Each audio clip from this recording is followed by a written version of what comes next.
welcome to Massive Late Fee. And now your hosts, Mark and Carol. Well, hello everyone. Welcome back to Massive Late Fee. My name is Mark. With me as always is my girlfriend, Carol. How you doing, Carol? Hey, what's up? Not much. It's been a good week. It is October 20th, 1995. We're coming at you with some more television programs and some more movies and some more wackiness and frivolity. Like we like to give you. Speaking of wackiness... You like to give it to him, huh? I like to give it to you, too, so it's okay. Okay. Yeah, we're givers. Not takers. No, we are pitchers, if you prefer that vernacular, not catchers. Okay. So, anyway, this week, speaking of pitchers and catchers, Elmore Leonard. No, he's been married a long time. Elmore Leonard, what do they call him? The Dickens, the Shakespeare of Birmingham. You know, are probably the most famous author in our area, Elmore Leonard. I know where his house is. Nice. He lives not super far from us. I'm not going to tell you where he lives, but... Yeah, I don't think he'd appreciate that. But I know where he lives in Michigan. And he has a new movie coming out, or a movie based on one of his books. A movie I think we'll probably see. It's called Get Shorty. Carol, what do you know about Mr. Elmore Leonard and any of his books? Do you read any of his books? I know nothing. So he wrote a book called Rum Punch. He wrote, I'm trying to think some of the other big ones that he wrote. But he's a crime writer. So he writes about crime and he writes about like the seedy underbelly of society. But he's probably most noted, he's excellent dialogue writer. Like he really, really gets dialogue. For writers, you kind of either have an ear for dialogue or you don't. Okay. And he's got a really good ear for dialogue. Well, I guess that would mean that movie adaptations of his work would be good. Well, apparently, according to this film critic anyway, this Get Shorty film is very good. And it says he finally finds success. His book finally gets a good film treatment. But I guess he hasn't had much. The greatness of his books haven't translated to good films in the past so far. So this guy says, this guy being Terry Lawson, film critic for the Detroit Free Press, we can all breathe easier. The bad luck curse of Detroit Dutch has been lifted. Though it has long looked as if no one in Hollywood would ever comprehend exactly what it was that millions of readers loved about Elmore Dutch Leonard's endlessly entertaining crime novels, director Barry Sonnenfeld's class act adaptation of Get Shorty gets things straight. Smart, sharp, and flat-out funny. Get Shorty is like its comeback kid star John Travolta. It knows how to swagger and still say cool. Yeah, because John Travolta we didn't really talk about this. When we talked about Pulp Fiction last year, we didn't really talk about this that much, but John Travolta was down and out, man. Like, no one freaking cared about John Travolta anymore, making Look Who's Talking Now and shit like that. Like, his career was absolutely garbage until Pulp Fiction. Oh, yeah. He was doing shit movies. He wasn't an A-list star. But I mean, I certainly knew who he was, and well, yeah, you still knew who he was, but he wasn't making a lot of money. He wasn't in good movies. He wasn't the top billed star in good films. He was maybe the top billed star in shitty movies. What do you mean you guessed? I mean, yeah, see, the thing is she likes John Travolta a lot, so even the shit movies that he did, she's like, oh, this is good. Well, I mean, I guess Look Who's Talking Now was not great, but I liked Look Who's Talking and Look Who's Talking Too. The original Look Who's Talking is a good movie. So, yeah. Anyway, that's all the news that I have for this week. Can you believe it? No, that is not very much news. I should have prepared a Massive Love segment. I want to do Massive Love again. I like Massive Love. But sometimes it's okay to have a light news week because it's, less heavy. Yeah. Not talking about, people getting murdered or... Right. We talk about that a lot. We have. We have talked about that, yes. So this week, we watched Caroline in the City. We did. That new show with Leah Thompson. I really like it. Do you? Yeah. It's fine. I mean, you know me. I love all sitcoms, so... It's a very simple, okay, so she plays, for those of you who haven't seen it, it's brand new this season. Leah Thompson, Marty McFly's mom from Back to the Future. Right. Plays a cartoonist. She has a comic strip or something like that. And she works with this dude, Richard, that draws the stuff. He's in her apartment. That's where his workstation is, which is kind of weird. Right. He gets up to go to work every morning, and that work is at her apartment. Mm-hmm. And she's dating this one dude, and she's got a friend that's a girl that dresses all in leather and stuff and sunglasses. She's tough. She's punk rock. Yeah. They should have gotten, what's her name, from 90210 to do it. Right? Tori. No, not Saved by the Bell. Oh, yeah. Christine, what's her name? I can't remember. I don't know. The one that gave Brandon Euphoria. Oh, yeah. Yeah, they should have gotten her. Because she's the original punk rock. Right. Anyway, so the plot of this episode is incredibly simple. Oh, yeah, and incredibly stupid, but go ahead. She goes to the ATM, and her friend tells her that she has something in her nose. So she picks her nose to get it out. In the mirror on the ATM. Right. Which, how many ATMs have mirrors on them? I'm not I think most of them do. aware of that. Oh, I think most of them do. Okay. I mean, I don't really use them, but because they're around, but they're hard to find. They're usually just at the bank. But it spit out her card and her receipt and not her money. Correct. So. Which that's, I suppose that happens, huh? And if it was like $20, I guess it wouldn't be as big of a deal, but it was $200. Right. That's a big deal. So she says that, she goes to the bank and the woman working there is Mrs. Banks. So they churn all the jokes out they can have about that. And she's such a bitch, she doesn't even think it's funny. She does not get the humor.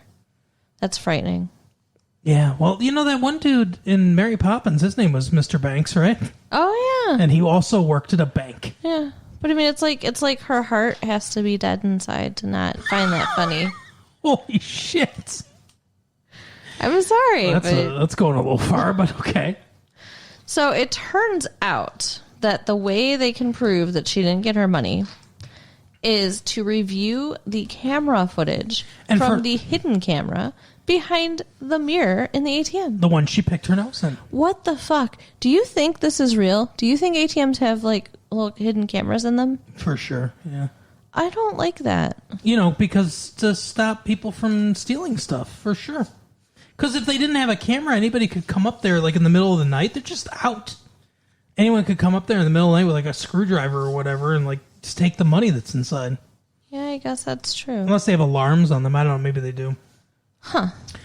But anyway, so I don't understand why she has to watch it with everybody. They gotta make popcorn and get some snacks and soda and have a viewing party for this. They can't just look at it and be like, "Oh, yep, we see that you were there and you didn't get any money." Also, how can they not know that she didn't get money? Right. They don't keep track of how much money's in this machine? That's how they figure out whether or not, a customer gets shorted if you're a cashier. They count down the machine, yeah. So, they should be able to do that with the ATM. You're right. Check the receipts and how much is in the thing. Yeah, that's what I would think. But no, what they're going to do is they're going to force her to come in. And she's like, oh, no. And then she leaves. She's so embarrassed that she picked her nose that she leaves instead of staying to get $200. How much money do you think she makes writing this fucking comic strip? I mean, it's a pretty nice apartment. So. Yeah. And she's in New York, right? The city is New York. Right. Caroline in the city. And then Richard, the whatever cartoonist or colorist, I don't know, the guy that does the traces, the drawings. He's dating some girl that he does not like, that he keeps trying to break up with, and stuff keeps coming up, like her dad died or something. I don't know. Her dad had a heart attack, but yeah, her dad's heart was dead inside. Right. And then someone shocked it back to life, and he was okay. So he finally has a window where he's gonna break up with her. And instead of being honest and being like, hey, I really just don't want to go out with you. Because he wants to be a nice guy. He tells her that he's allergic to her dog. Mm-hmm. Which, I mean, I saw... What's her dog's name problems, again? Bedelia something? Bonnie Bedelia. Yeah, Bonnie Bedelia. I saw problems, like, miles away with that. Like, dogs come and go. Right? You know? I mean, I love my dog, and I've had my dog for 13 years. Mm-hmm. But... if it came down between you or the dog, obviously I would choose you. Oh, yeah. Needle's coming out. No, this is a newer relationship. I'm just joking. But yeah, it's newer, and you would think that, I don't know. She says, I can't, I can't be with somebody that can't be with my dog. But... the next day or two later, she shows up at his door and like, hey, I got rid of my dog. Yep. Did not kill it. There was no needle. No. She gave it away to a family. Upstate with a big yard. Which is nice. Yeah. For the dog, I guess. So now it's like she gave away this dog that she adores so she can be with him. So he's really fucking stuck, right? Yeah. I was like, he's got to marry this woman. Right? Now. So she kisses him, and he's like, all this, and she's got garlic breath. Like, right. He's so miserable. Oh, it's not good, no. And he decides to somehow, I want to know how. How did he find out who these people are? Maybe he just asked her. Hey, can you give me directions to where you took your dog? No reason, just asking for a friend. I guess that's true. It would be weird. Yeah. But he shows up at this guy's house unannounced. And says, hey, she needs the dog for back. this lady because she wants the dog back. She can't. She's miserable. She's cutting herself now. And the guy's like, well, I'll have to ask little Timmy. Or whatever his name is. And little Timmy's deaf. And it's Cameron. Start signing to him. Yeah, it's Cameron. Can you give up Andrea? Little Andrea. And the peanut butter? And Cameron says... all right, so he hands over the leash, but then the guy, Richard, just walks away. He does not take Bonnie Bedelia. No. I think he should have. I really do. Really? And just, I don't know. The kid can get another dog. The kid's had the dog for like a day. That's true. She loves this dog, and he doesn't want to be with her. Do you think this is going to be like, this is the first episode that I have seen. Yeah, same here. So I don't know how many episodes this girlfriend has been on, but do you think that this is going to be like a running thing, that she's like a semi-regular cast member? I hope not, because that's going to make me really angry. If he's just always trying to dump this girl and can't, like she just clings on to him. If he is that big of a pussy, I don't think I will continue to watch the show. Okay. So then Caroline... in the city, decides that it is worth $200. Oh, they also talk about how like she can't floss in front of her boyfriend. Oh, yeah. And her boyfriend can't pee with the door open. Which, good for you. Don't pee with the door open. Yeah. I don't want to see anybody pee. Yeah, it's weird. It's gross. Some people are into that, though, right? I guess. Ugh. Yeah, exactly. So, yeah. So they're working on trying to become more intimate, and they I don't know how that's intimate. They settle on cleaning their ears in front of each other. Let me see you clean your teeth. Ugh. No, thank you. Yeah. They're going to clean their ears and, yeah. Q-tips. And she decides that she can let people see her pick her nose, I guess. Oh, that's something else. At the end of the episode, remember Richard goes to pick his nose because he's trying to make her break up with him again. Mm-hmm. And Instead, she's like, "Oh, we're that comfortable with each other. Great, let me get my toenail clippers." Yeah, it's awesome. Oh, and that's Richard, how the episode ends. He's such an idiot. Yeah. At some point in there, they're making fun of people on the camera. Oh yeah, all the different people they see, wedgies and stuff like that. Yeah, it just is what it is. But it doesn't bother me that much because, like I said, I don't really use ATMs, so I think I'm going to use them less now. I usually just, I get my check or whatever, I cash my check. Yeah. Yeah, I mean, I might throw, a little bit in the savings. A little bit, sure. Keep something in there. And then, you run out of money on Sunday and the bank's closed and, right. That's when it's nice to be able to use the ATM. I guess I have an ATM card, but they gave, my bank issued me one, but I don't really use it much. So that's it. That's Caroline in the City. Mm-hmm. That's the show. I liked it. I thought it was cute. It was fine. It's mildly funny. It's not as good as some of the other shows out there. Well, yeah, I mean, it's not like Seinfeld, but it was funny. No, it's not as good as Seinfeld. It's not as good as Friends. It's not as good as... You know what show I kind of like is The Single Guy. That's a new one, too. What's it about? A single guy? It's about Jonathan Silverman being a single guy in the city. They're all in the city. Maybe we should go to the city. Yeah. Well, I thought we were going to go to Orange County, California and follow the money. Now we're going to go to the city. I think you can only go to the city if you're single. Like, you can only be successful in the city if you're single because Caroline's not married. She's got a boyfriend or whatever. But those people on Seinfeld, they're pretty much all single. Yeah. Then, Friends, they're all single. Yeah, Friends are all single. Interesting points. What about Mad About You? They're not single. No, there are a couple in the city. And they're making it happen. But how successful is their life? It's funny, but I don't know. Are they really? He's a documentary filmmaker. They'd have so much more money if they were in Orange County, California. Well, everyone has more money in Orange County, California. Because they followed the path. Anyway, so go back to, I don't know what episode that was. It was 9 months. Go back to 9 months if you want, because I remember we were talking about Hugh Grant. So go back to 9 months if you want to hear about the path in Orange County, California. It's a fun conversation. Well, hello everybody. It's Future Mark and Future Carol here. Hey, what's up? We're here to talk to you about an exciting sponsor for our show called MyBookie. I'm very excited. Are you familiar with MyBookie's work? No, not really. So you're aware what a bookie is? Yes. We saw Hidden Gems. They're guys that sit inside vestibules and steam while you win a basketball bet and then shoot you in the head afterwards. Okay, so Spoilers I don't think we should be working with them then. Spoilers for Inside Gems. Or Hidden Gems or Uncut Gems, whatever the hell it's called. That Adam Sandler piece of crap, yeah. Yeah. So, no, MyBookie, though, they take the middleman, the guy that shoots you in the head, out of the equation.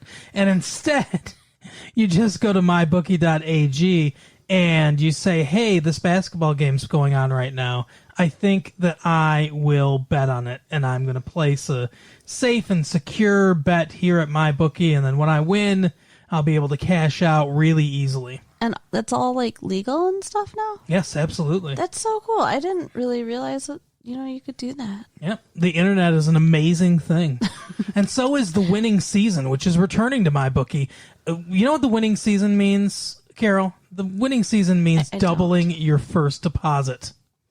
So all you have to do is go to mybookie.ag, use our promo code, which is RetroFees, and they will match dollar for dollar up to $1,000 on your first deposit. Wow, that's a good deal. You put $1,000 in, they say, here's $1,000 to go nuts with. Should we do that? Yeah, let's put $1,000 in. in. Yeah, absolutely.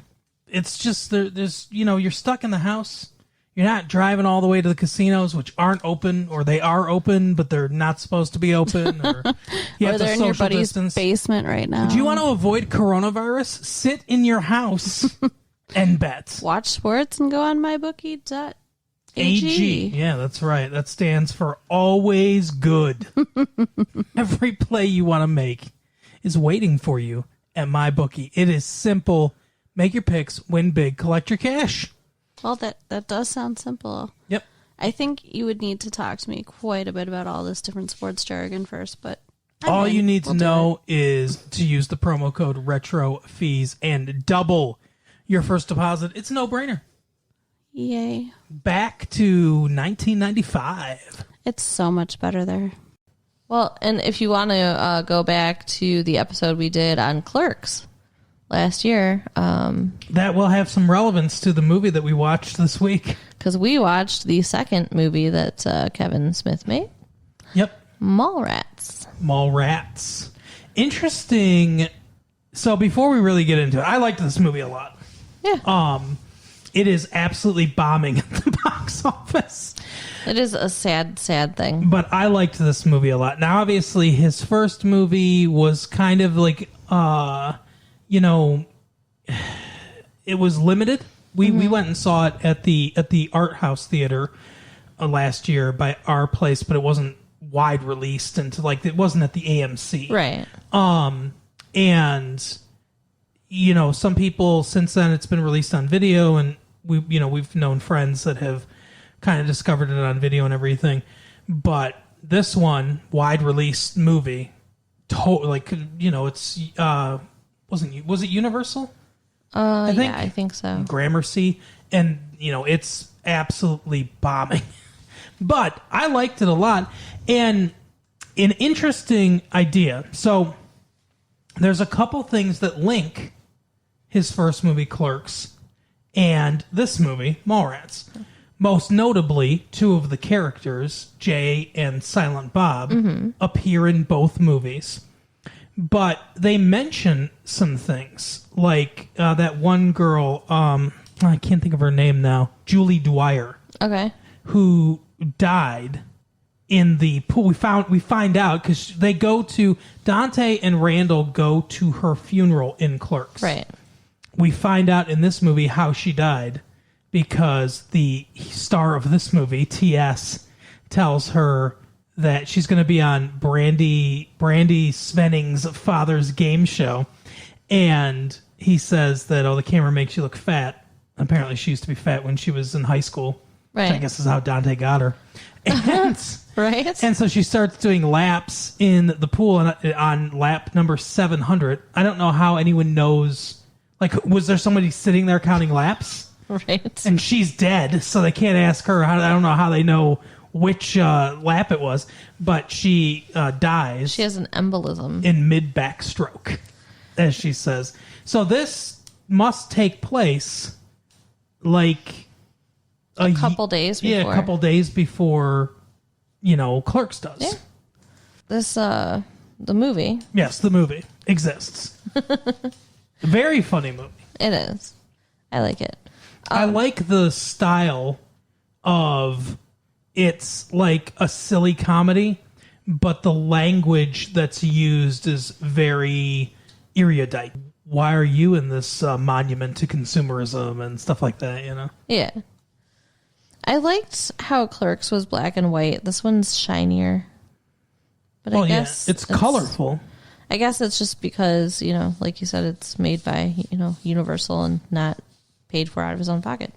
Yeah, I think that's part of it. Black and white was probably cheaper when he did it, and maybe atmospheric to a certain degree. Yeah. But there's no reason.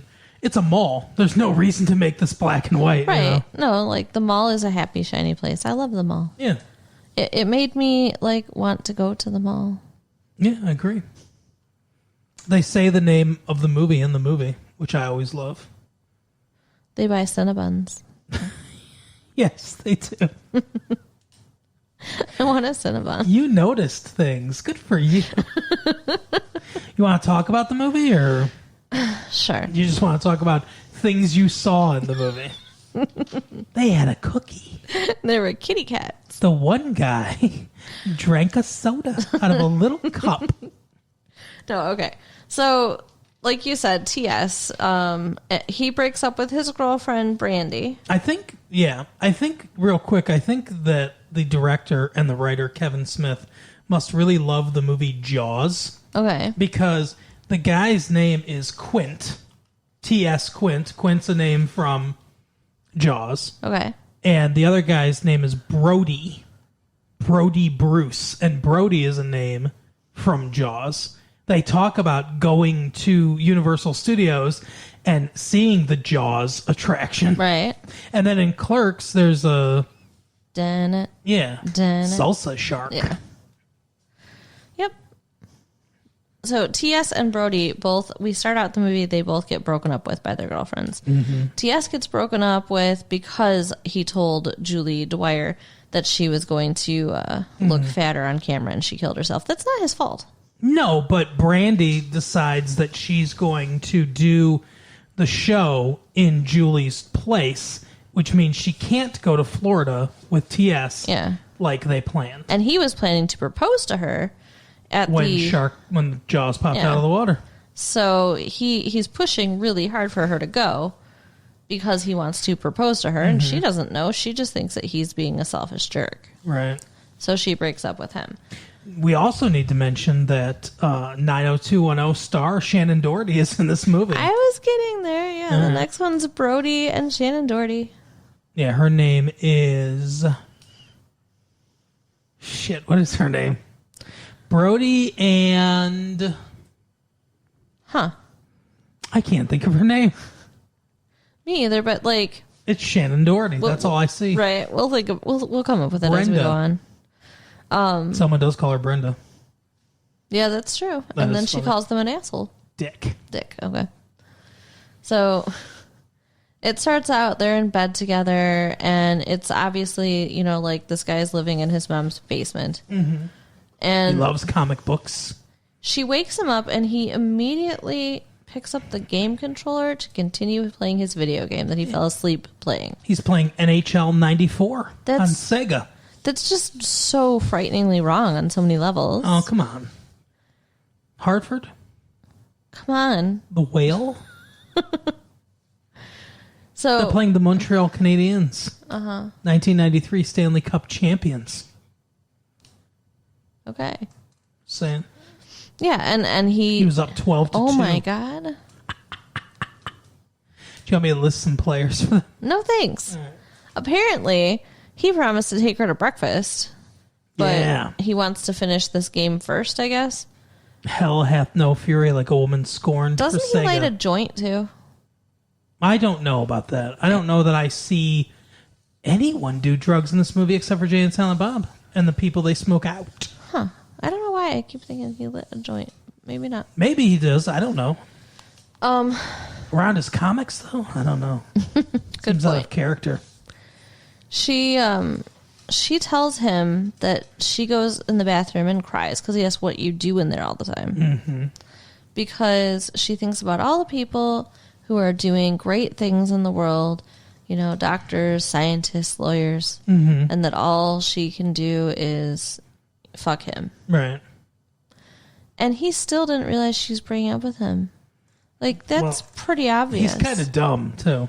So she gives him a note. She's climbing out his window as she's saying this, and then she throws an envelope at his head. Yeah, she gives him a note that's like a breakup note. And then when his buddy T.S. comes over later, he's like, oh, she calls her you callow in this. And he's like, you said it's like a bad thing. And he says, well, it means frightened and weak-willed. And he said, oh, I thought it was the only part of the letter that was complimentary. He had framed it. That is funny. What the fuck? But I mean, like, he has no motivation to do anything. He's going to take the time to frame their breakup letter. Right. I think the movie's kind of about just that time in your life when it seems like you're just wasting time. They mention that T.S. is going to college. Mm-hmm. And Brandy's also going to college. I guess they go to college together. I don't know. So they're kind of like they're progressing in their life, but Brody's really not doing much. He's just sort of just kind of hanging around. There's a weird, I don't know if it's a mistake or exactly what is going on, but there's a weird part where the guy, Brody, goes up to Mr. Svenning and he says, "Oh, if it isn't my neighbor." But it's like, they're not neighbors. Because we see at the beginning of the movie, T.S. is at the Svenning household. They talk, and everything. And then he leaves and he drives over to Brody's house. And it's not the same neighborhood at all. Huh. So it makes no sense. That is weird. Yeah, it's weird. So the whole movie is just like them in the mall, interacting with people, and they ask Jay and Silent Bob to sabotage the show that Brandy's going to be on. Yeah, I mean, the main plot of the show is that T.S. doesn't want her to go through with being on the show, so they want Jay and Silent Bob to sabotage the stage, which apparently they were going to do anyway. But, like, is he really that insecure? Is he worried that she's going to find someone on the show? Or does he just hate her dad that much? Like, that's a good point. Like, is it revenge? Yeah. Or is it that he's insecure? I guess neither one is very good.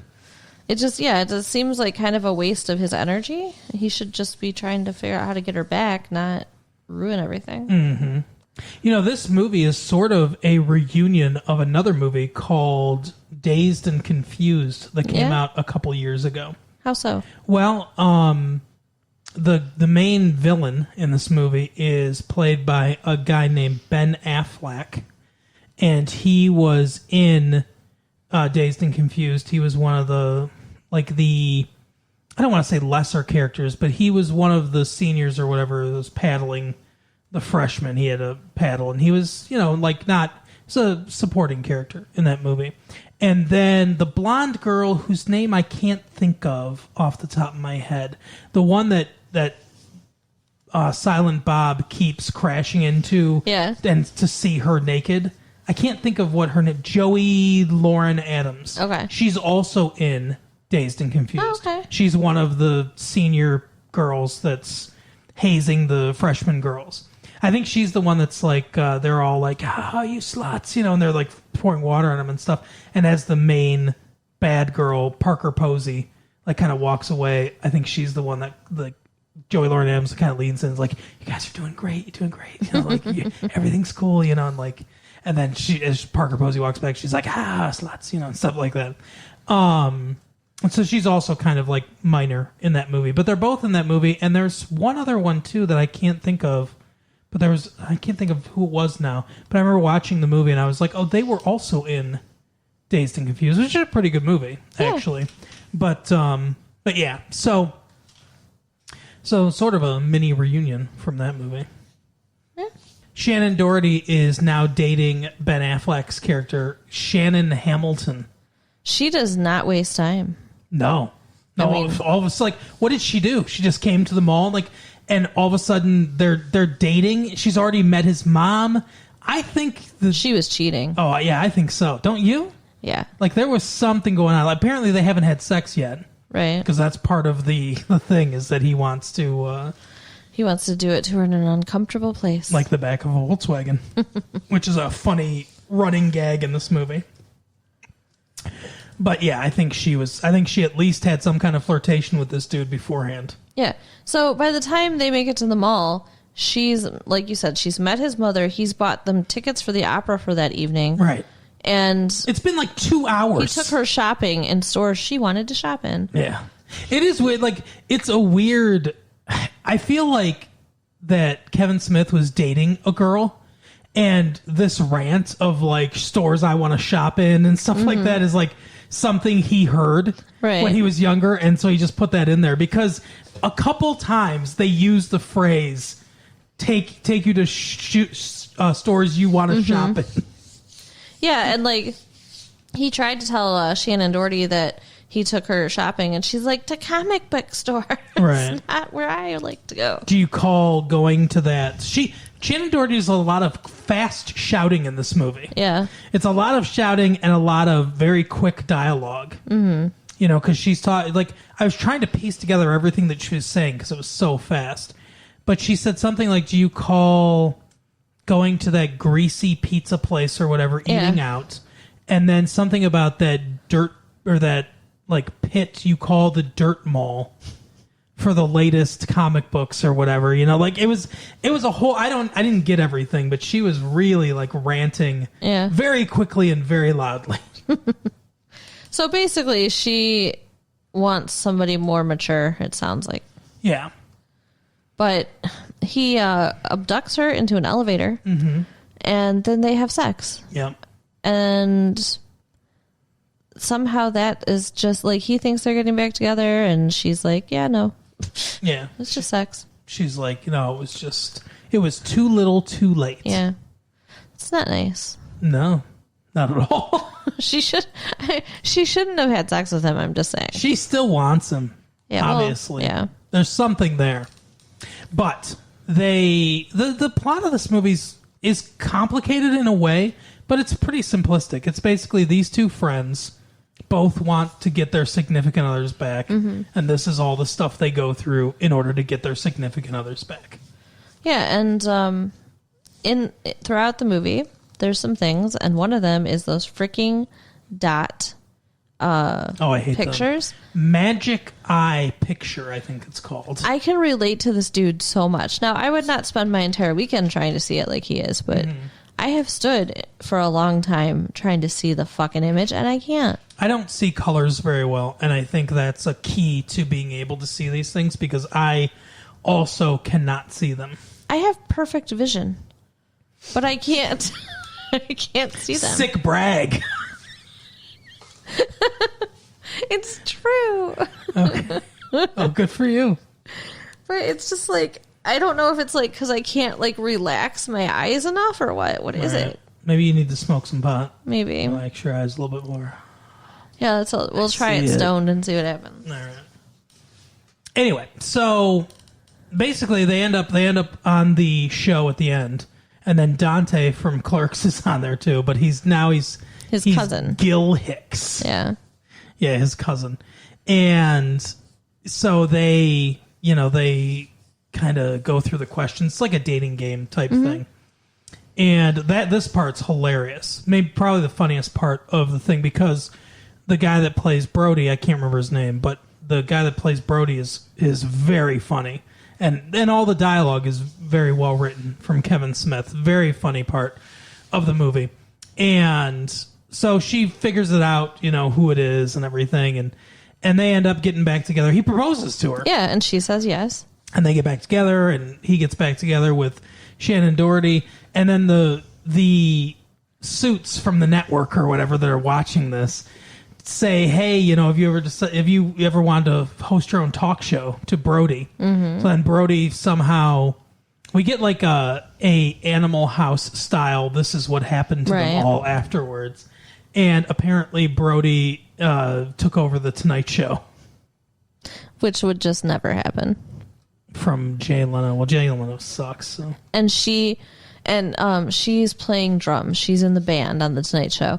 Shannon Doherty. And they still live with his mother. Yeah, weird. That makes no sense. Yeah, I mean it's silly. It's a silly, goofy thing.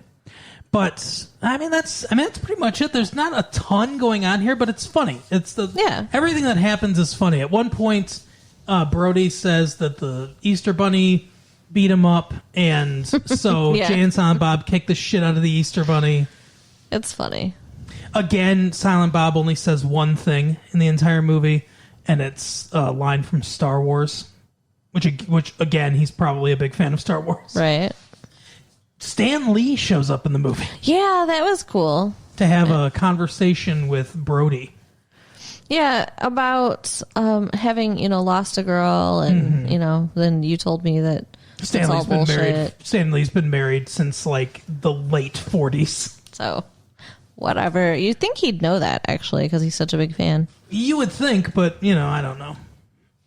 But he helps him. He gives him guidance. So he says that he gave him the speech from Spider-Man, so like "Love Be a Vulture Tonight" or something like that. I don't know what the fuck he was talking about. I don't read comic books, so yeah, me either. But interesting, and I think comic books do this. What this movie does, actually, I think comic books cross over. They talk about crossing over characters and stuff like that in the movie, actually, and maybe that's where he got this idea. But it's an interesting idea to me. If he makes more movies, now, like I said, this one is a financial bomb, I would Unfortunately. I would assume that he would get a chance to make another movie. I hope Who so. knows? We'll see. But it's an interesting idea to me of a set, like he makes movies and they have, they share characters. They're in the same universe, basically. So it's like a movie universe that incorporates, characters that can come, show up again maybe and stuff like that. Kind of like in comics, but it's a stoner comedy, basically. Right. But yeah, like a cinematic universe. It's a very interesting idea. That is. And it kind of makes you have to see all of them in order to get the full picture. So it's good financially for the studio too, honestly. But yeah, interesting. But a very funny movie. I mean, I don't know how much longer it's going to be in theaters, but I would definitely recommend you go out to see it. Oh, yeah. Very, very funny movie. Turn it around. Everybody run out and see it now. Turn the film around. I don't know if that's possible. It's good, though. I liked it a lot. But that is our episode for the week. Carol, you know what to do. Tell your friends. Write us at latefee1994 at AOL.com. And visit us at retrolatefee.com. Yep. Tell one friend about the show. Just one. And you will have done your duty for the week. That's right. Every week, just tell one friend about the show. Say, hey. It can be the same friend. Tell them every week. Work it into conversation somehow. You should. Man, I'm telling you, I don't know. My girl's pregnant. And I don't know what to do. She doesn't want to have an abortion. Hey, have you ever listened to Massive Late Fee? Anyway, we'll see you next week. Bye. Bye.